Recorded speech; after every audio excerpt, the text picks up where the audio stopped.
Shubhodaya, good morning all. And tomorrow is the new year according to the lunar calendar. In the lunar calendar, in Indian system, there are two systems. One is solar calendar, one is lunar calendar. And lunar calendar from the Chaitra Masa, from tomorrow, the month is called as Chaitra. And today is the last day of Phalguna. Chaitra to Phalguna is Chaitra Pratipat to Phalguna is Amasya. It's a total 355 days are there. According to lunar calendar, 355 days is 1 year according to that one. And what they do to compensate that one, every 3 years they add one more extra month called as Adhika Masa. One extra month is added. And according to the solar calendar, it is day is 365 days, and it is called as 365 days is called as Samvatsara. Samvatsara means complete Vatsara. It's complete year. So solar year, it is 365 days, and it's the new year. According to the lunar calendar, starting tomorrow, it's called as Jaya Samvatsara. It's the name of the year. It is called, every year has a name. There are 60 names. It's 60 names for each year. That tomorrow is the Jaya. Jaya means victory, victorious. Those who are treading the path of the righteousness, there is a victory. That's the indication of that one. And one is it's a lunar year. It is called as Anuvatsara. Anuvatsara means shorter form of Samvatsara, and that's a solar is called as Samvatsara, and average is 355 and 365. Average is called as, it's a 360 days. It is called as Vatsara. It's a Vatsara, that is average 360 days. And it's Jaya means victory, and Jaya also, the Mahabharata's original name also is called as Jaya. Jaya means in numerology and Sanskrit, they are related together.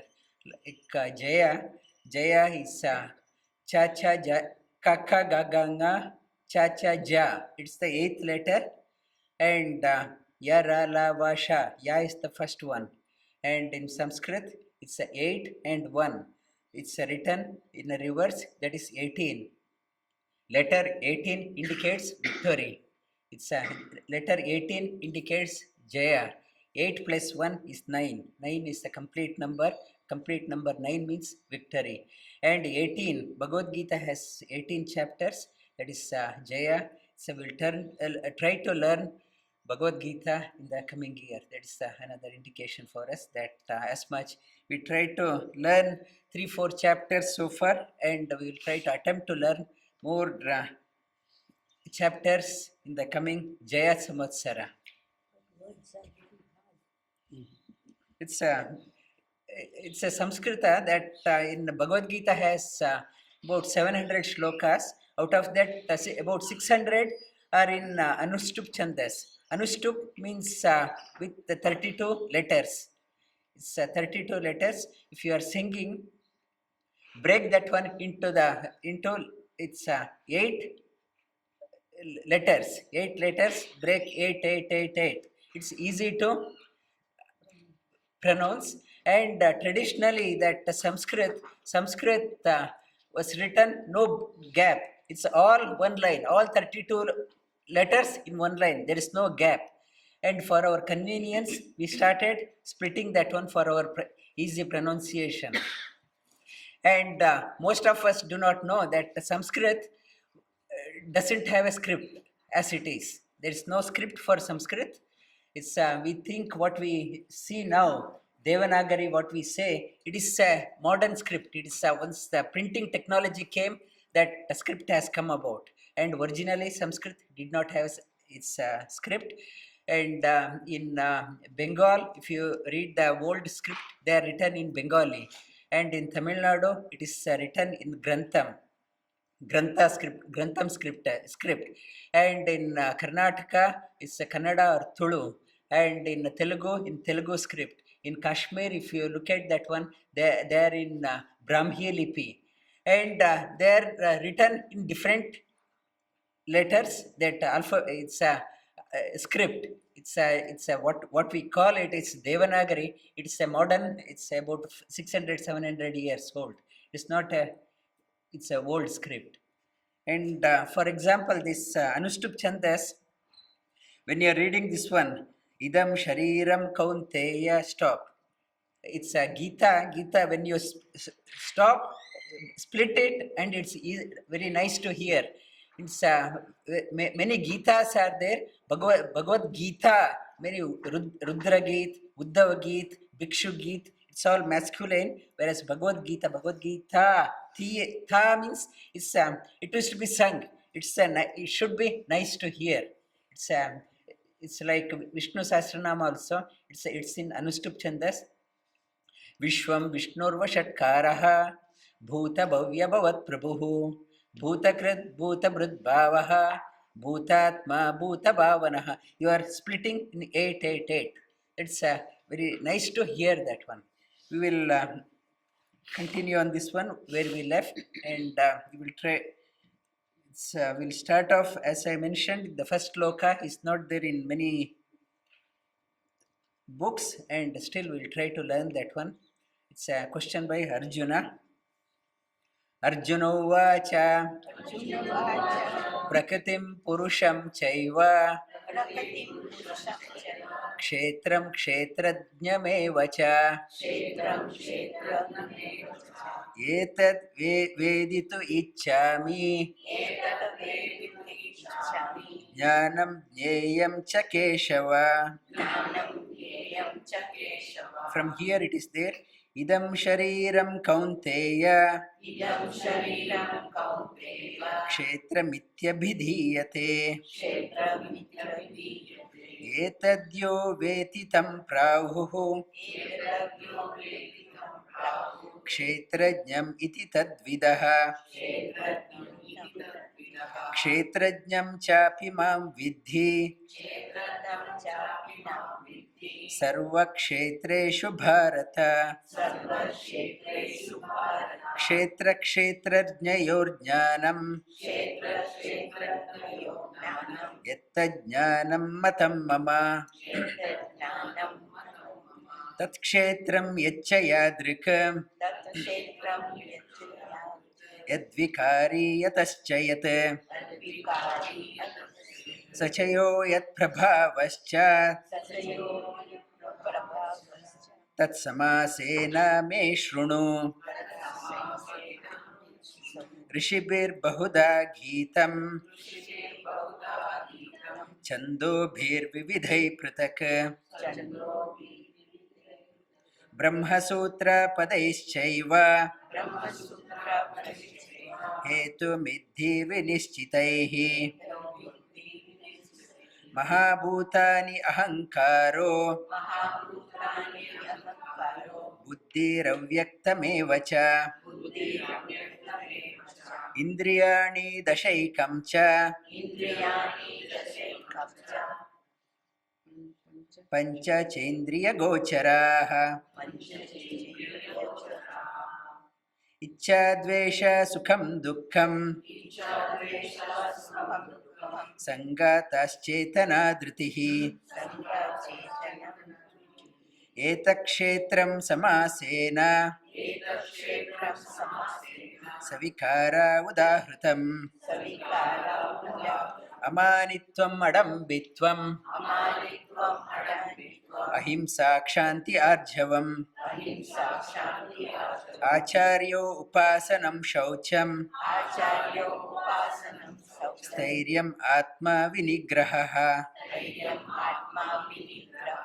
This question Arjuna asked that one, Kshetra and Kshetrajna.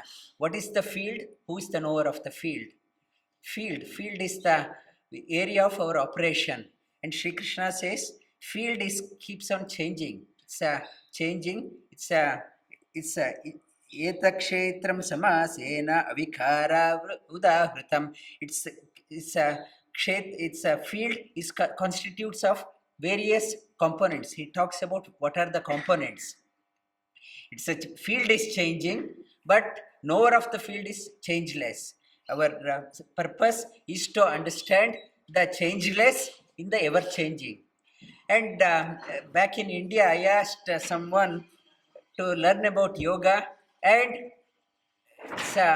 pass it on to teach others. I told him, and that person said, yoga is not my field. My field is different. We see that we define our field, area of our operation. We say, this is my field where I can operate. This is not my field where I can't operate. Somebody determines, it is not in our control which field we take up. For example, for me, sweet may be dear. Some person, hot stuff may be dear. Some person, it's birds like parrots like chilies. Hot chilies they eat, and we can't eat hot chilies. Somebody likes something, and it's the area's operation.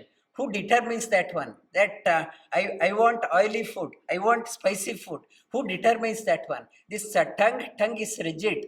That it's a somebody beyond that one determines our field of operation. They say, this one you like, continue with this one. This one I don't like, I continue with this one. What is this field? How to understand this field? How to understand the changeless in the ever changing? And Sri Krishna says, to understand that one, we have to develop some qualities. He talks about 20 qualities we have to inculcate to understand about this field of operation, and the change of, it's a changeless one. The field of operation, that field keeps changing. What are the, determines our area of operation.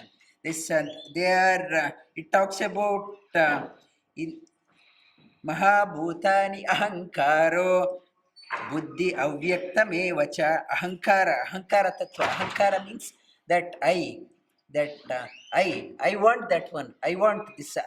It's a Ahankara Tattva, and Buddhi, intellect, my senses, 5 senses of action, 5 senses of knowledge, and form, it's a sound, taste, it's smell, it's these are the another it's a shabdendriya that also defines the, these are the areas it defines. And further, icha dvesha, my what is dear for me, what I hate for me. Icha dvesha sukham, that is comfort area. Dukkham, my what it brings in grief. Sukham dukkham sangata chetana dhritihi Etakshetram samasena avikara udahrutam. These are the areas that I will continue on that one next week, that what are the field. And that 20 qualities, we started on that one, 20 qualities. Amanitvam. Amanitvam, it's not to hanker after your name and fame in your sadhana. And Adambitvam, not to over project that Adambitvam, not to be arrogant about your sadhana or your achievement or your accomplishment. And Ahimsa, Ahimsa means it's our existence should not be a burden to others. One meaning of Ahimsa is our existence. It's we are not burden to the family members, burden to the society or community or the nation. Live such a way that we are not a burden. And Sri Krishna says, Sharira, this body, this field also is not ours. It's we are, this body also is not ours. He says, Sharira, it's if body is ours, if something is happening in our stomach, or last night I had sumptuous meal, this morning I'm feeling hungry again. Somebody digested the food. It is not willfully, I did not do that one. I don't know who digested that one. Not only digested, sent the appropriate components to the appropriate parts. It's a nutrient, certain nutrients went to the certain cells, certain organs, and who distributed that one. Even in the body, it is not in our control.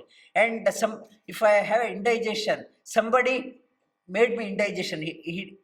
It's a willfully, I wanted to digest, but it did not digest. Somebody is making me the to get indigestion. It is not in our control. Even this body is not ours. And the body, that when the body is not also ours, we have no right to abuse this body also.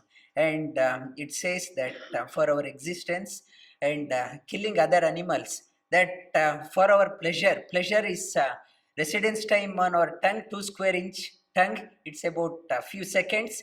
For gratifying that 2 seconds, do we have to take away another life that it has come into that life to exhaust its karma?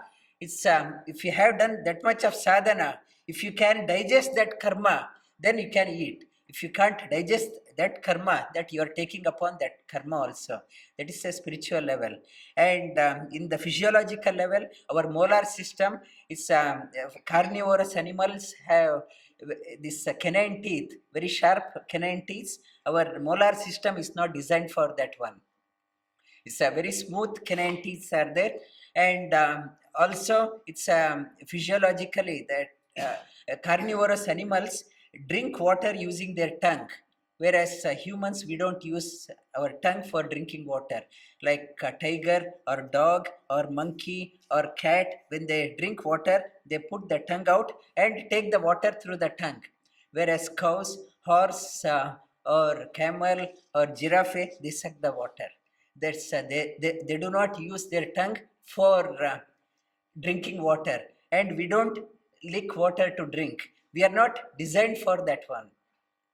And also physiologically our food pipe, it's from our mouth to the rectum, it's about 10-meter long, very convoluted. Its intestine is very convoluted, where a carnivorous animal intestine tract is very straight through. Residence time of the food is very short in the carnivorous animals, whereas for us, if you eat very easily digestible food like vegetables and all, it's about in 2-3 hours gets digested. If you eat meat, residence time to it takes about 5-6 hours or longer to get digested. It gets putrefied, and it leads to many health complications. And also in the European countries, they like Belgium now they say every Thursday is a vegetarian day. All the restaurants they say it's they don't serve any meat. It's now in the Western countries also they are trying to it's get the it's see the benefit in having a vegetarian meal. And if you are looking at environmentally, to produce 1 kilo of potato to 1 kilo of beef, it takes about 12,000 times more water. 1 kilo of rice to 1 kilo of beef, it's about 200 times more water is required. It's economically, it's not sustainable. And greenhouse gases emitted by through it's rearing animals, it's chicken or beef, it's about it's a multifold times it's a methane emission is higher in the animal breeding than the vegetarianism. And it's a spiritually it is not sustainable, economically it's not sustainable, physiologically it is not sustainable, and it's for the nature point also it's not sustainable to eat meat. And if you are eating meat, it's a western countries also saying, and the UN also is saying that if you eat more meat, your carbon footprint is more, reduce your carbon footprint. And it's if you abuse the nature, if your carbon footprint is more, we are not giving a healthy environment for our next generation. We can't abuse the environment, it's not our property. And our coming generation should not accuse us of over exploiting the environment. And reduce your carbon footprint. Ahimsa principle exists, live such a way that you are not burdened to the coming generation also. That is another dimension of it's ahimsa that live sustainably. That is a message of yoga.